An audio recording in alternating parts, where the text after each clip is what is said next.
विद्या warriors channel में आप लोगों का स्वागत है। इजराइल और फिलिस्तीन के बीच एक बार फिर संघर्ष उभर करके सामने आया है, जो हमास की गलतियों के कारण हुआ है। आज इस वीडियो में हम यह समझेंगे कि आखिर यह इजराइल और फिलिस्तीनी संघर्ष इतने लंबे समय से क्यों चलता आ रहा है, क्या कारण है इस संघर्ष का, और ये हमास क्या है। दरअसल इजराइल और फिलिस्तीन संघर्ष के बीच बहुत पुराना इतिहास अपना काम कर रहा है, और वह है यहूदियों के साथ इतिहास में हुआ अत्याचार। ये यहूदी धर्म ईसाई और मुस्लिम धर्म से पहले का धर्म है, लेकिन बाद में आने वाले इन धर्मों के लोगों ने यहूदियों पर बहुत अत्याचार किए, और हिटलर का यहूदियों के प्रति घृणा की भावना फैलाना और उनके ऊपर किया गया अत्याचार तो संपूर्ण मानवता को शर्मसार कर देने वाली थी। इन चोटों ने यहूदियों को और मजबूत किया। जैसा कि एक प्राकृतिक नियम है कि जब किसी को बहुत अधिक डर लगने लगता है तो अचानक वह डर एक साहस में बदल जाता है। वही हुआ यहूदियों के साथ। उनके ऊपर जो अत्याचार हुए, इससे सारे यहूदी डर करके फिलिस्तीन की ओर अग्रसर हो गए और फिलिस्तीन में इकट्ठे होने लगे। 19वीं सदी के अंत तक ये यहूदी एक इजराइल राष्ट्र की मांग करने लगे अपने लिए, ताकि उनके लिए एक सुरक्षित राष्ट्र हो सके, क्योंकि यहूदी धर्म ही के ही लोग ऐसे थे जिनका अपना कोई राष्ट्र नहीं था। यहाँ ये पूरा जो इजराइल का एरिया जो दिखाई दे रहा है, और पूरा ये जॉर्डन वगैरह, यह सब ब्रिटेन के अधीन थे। अब ब्रिटेन 1917 में यह घोषणा किया था कि फिलिस्तीन को यहूदियों का मातृभूमि बनाने का प्रयास करूंगा।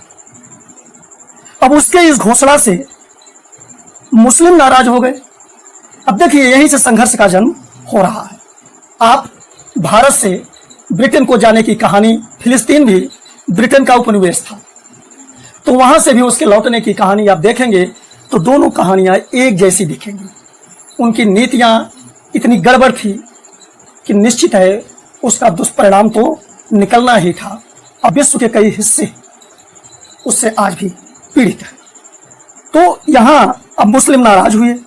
मित्र राष्ट्रों के दबाव पर 1922 में ब्रिटेन अब का जो हिस्सा था, उसके हिस्से दो भाग में बांट दिए गए। अब एक भाग यहाँ आप देखिए ट्रांस जॉर्डन करके अलग कर दिया गया, और दूसरा फिलिस्तीन वाला भाग। अब ये ट्रांस जॉर्डन बाद में जॉर्डन हो गया। अब इस विभाजन को यहूदियों ने अपने साथ बहुत बड़ा विश्वासघात माना, क्योंकि वे जितने बड़े भूभाग को भविष्य का राष्ट्र समझते थे, उसका एक बड़ा भाग उनके हाथ से निकल गया और एक छोटा भाग ही उनके हिस्से में आया। अब इसे लेकर के 1936 में ही अरब देशों ने विद्रोह कर दिया, क्योंकि वो बिल्कुल नहीं चाहते थे कि यहूदियों के लिए ऐसा कोई एक अलग सुरक्षित राष्ट्र बने।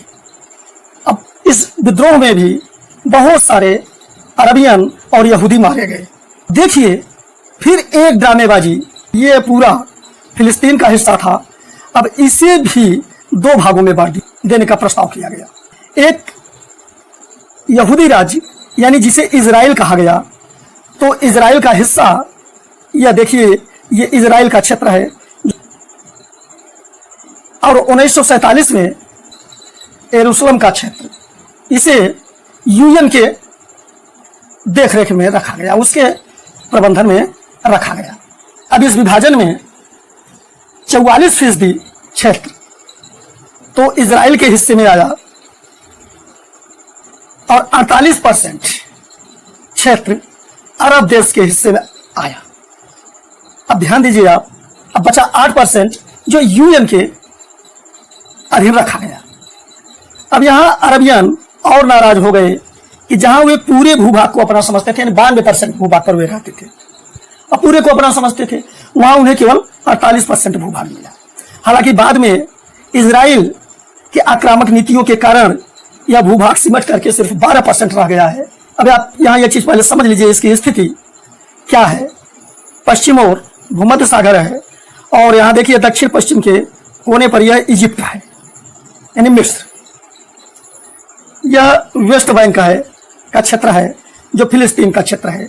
यहाँ देखिए अब गाजा पट्टी का हिस्सा, यहाँ गौर कीजिए, यह भी फिलिस्तीन के ही अधीन दिया गया था। यह शुरू में तो 3 हिस्से में इसे किया गया, तो गाजा पट्टी को अलग किया गया था, लेकिन इसे एक फिलिस्तीन सरकार के अधीन ही माना जाता है। यह 41 किलोमीटर लंबा और 10 किलोमीटर चौड़ा एक पट्टी है। अब यही स्थल है जहां हमास के आतंकवादी सक्रिय हैं। और फिर आप देखेंगे पूरब तरफ जॉर्डन है, यहाँ आप देखेंगे लेबनान है, ठीक, जो उत्तर में पड़ेगा। और फिर इधर सीरिया वगैरह की स्थिति आप देख रहे हैं।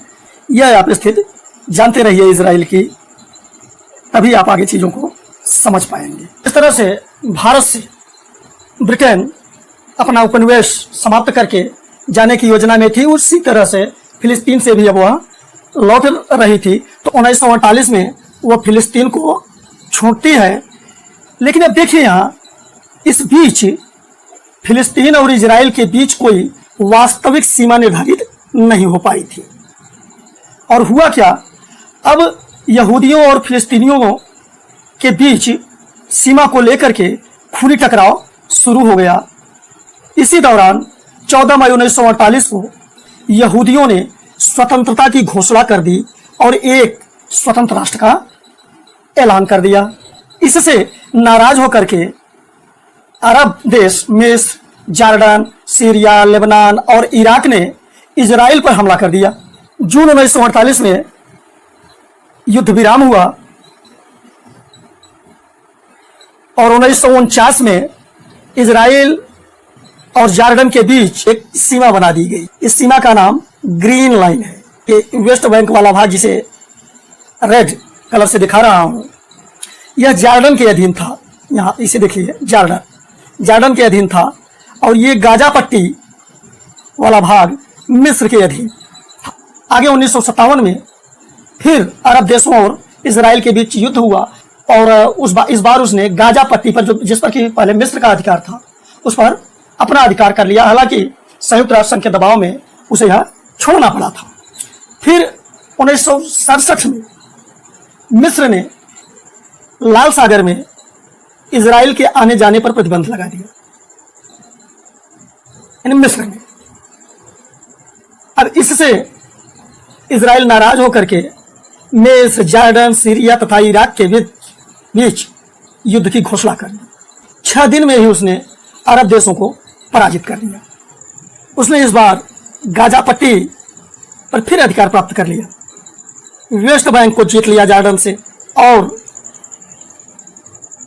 स्वेज नहर तक सिनाई प्रायद्वीप, जॉर्डन घाटी और ये जो यरूशलेम है, आप देखिए ये आज भी डिस्प्यूटेड जगह है, और सीरिया का जो गोलन नामक पर्वतीय भूभाग था, मात्र 6 दिन में इन भूभागों पर उसने कब्जा कर लिया। 1973 में फिर एक बार अरब देशों के साथ इजराइल को 19 दिन तक युद्ध करना पड़ा। इस बार यह इजराइल का घोषित युद्ध था। इस बार भी वह अरब देशों को पराजित करने में सफल रहा। फलतः 1979 में इजराइल और मिस्र के बीच शांति समझौता हुआ। 1974 में इजराइल और जॉर्डन के बीच समझौता हुआ। वह 1980 में इस यरूशलेम को अपनी राजधानी घोषित कर दिया। हालांकि उसकी वास्तविक राजधानी तेल अवीव है और यहाँ एक अल अक्सा मस्जिद है। वह संघर्ष का कारण बनता रहा है। वर्तमान में भी जो संघर्ष शुरू हुआ है वही अल अक्सा मस्जिद की भूमिका उसमें महत्वपूर्ण है।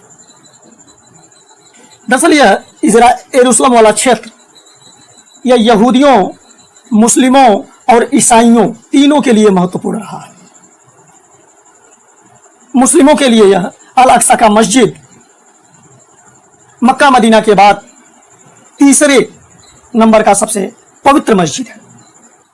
1993 में नॉर्वे की राजधानी ओस्लो में एक समझौते के तहत गाजा पट्टी के, देखिए यहाँ गाजा पट्टी के कुछ हिस्से को केवल सीमित स्वशासन का अधिकार देते हुए इसे फिलिस्तीन के अंतर्गत, अब ध्यान दीजिए, फिलिस्तीनी अधिकार में मान्यता दे दी गई।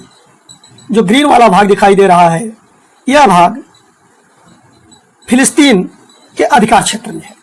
जो भाग हल्के हरे रंग का है, यह दोनों के मिले जुले शासन का क्षेत्र है। यरूशलेम वाला भाग, इसका जो पश्चिमी हिस्सा है, यह तो इजराइल के अधीन है, लेकिन इसका पूर्वी पट्टी आप यहां देखिए, यह पूर्वी भाग यह फिलिस्तीन के अधीन है। इजराइल इस पर अपना कब्जा चाहता है, इसके लिए झगड़ा हो रहा है। यही विवादित स्थल है जिस पर इजराइल अपना कब्जा चाह रहा है और फिलिस्तीन मानने को तैयार नहीं है। फिलिस्तीन में फतह सरकार का शासन है। अब फतह सरकार यह फिलिस्तीन मुक्ति मोर्चा के लिए संघर्ष करने वाली सरकार है, लेकिन उदारवादी सरकार है। अब इसी बीच हमास का क्या रोल है उसको समझते हैं। 1987 में हमास नाम का एक संगठन बना जो इजराइल के खिलाफ आतंकवादी संगठन के रूप में माना जाता है। शुरू में वह आतंकवाद के तौर तरीकों को ही अपनाता था, लेकिन 2005 में वह अपने को यह घोषित किया कि वह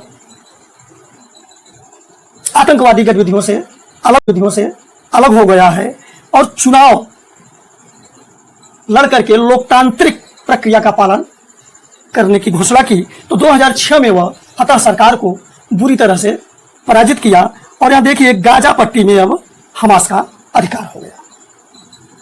2007 में इजराइल यहां से वापस लौट गया। हालांकि अब यह वापस लौटना पूरी तरह से गाजा पट्टी को स्वतंत्र करना नहीं था।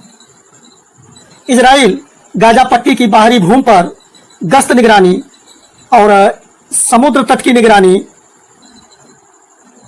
फिलिस्तीन के लिए जल आपूर्ति यानी वेस्ट बैंक आप जिसे कहते हैं, और गाजा पट्टी के लिए जल आपूर्ति, बिजली, संचार या बुनियादी ढांचे जो हैं, इनके लिए वह कार्य करता रहा है। इजराइल अपना बाहरी नियंत्रण नहीं हटाया है उस पर से, लेकिन उसने यहाँ एक फेंसिंग कर दी और यह फेंसिंग इस तरह से 3 तरफ से इजराइल की फेंसिंग की गई है।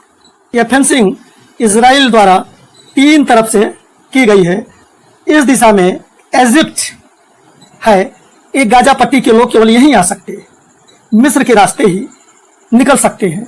इससे गाजा पट्टी के निवासियों की दशा बड़ी दयनीय हो गई है।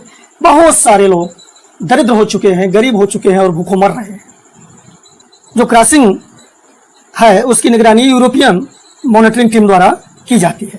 वर्तमान में फिर जो फिलिस्तीन और इजराइल की लड़ाई शुरू हुई है, इसका तात्कालिक कारण यरूशलेम में स्थित अल अक्सा का मस्जिद तदुपरांत 5 आतंकवादियों द्वारा इजराइल की सीमा में घुस करके 20 मिनट में 5000 रॉकेट दागना, यह इजराइल को विवश कर दिया युद्ध करने के लिए। हमास के आतंकवादियों के लिए आप देखिए चित्र में, यह जो आप देख रहे हैं बंदूक जैसा निशान, यह वह क्षेत्र है जहां आतंकवादी इजराइल की सीमा में घुस आए थे। और यहां देखिए आप, ये रॉकेट से जहां हमला किए हैं वो वाला क्षेत्र है, सब इजराइल का क्षेत्र है। यहाँ देखिए यरूशलेम वाले क्षेत्र पर भी हमला किए। अब इसी के जवाब में इजराइल भी हमास पर आक्रमण किया है, जिद में इन्हें मिटा देंगे। अब वर्तमान परिदृश्य क्या है? प्रधानमंत्री बेंजामिन नेतन्याहू इस बात को मानते हैं कि फिलिस्तीनी राष्ट्र का निर्माण होना चाहिए, जिसके लिए वेस्ट बैंक के कुछ इलाकों से इजराइल की वापसी होनी चाहिए। वे खुद मानते हैं इस बात को। और गाजा पट्टी से तो इजराइल पहले ही वापस आ चुका है। लेकिन नेतन्याहू चाहते हैं कि गाजा और वेस्ट बैंक के आसपास जो इजराइल द्वारा बसाई गई बस्तियां हैं वह उसी के सीमा में आए, माने वह हिस्सा इजराइल को ही मिले,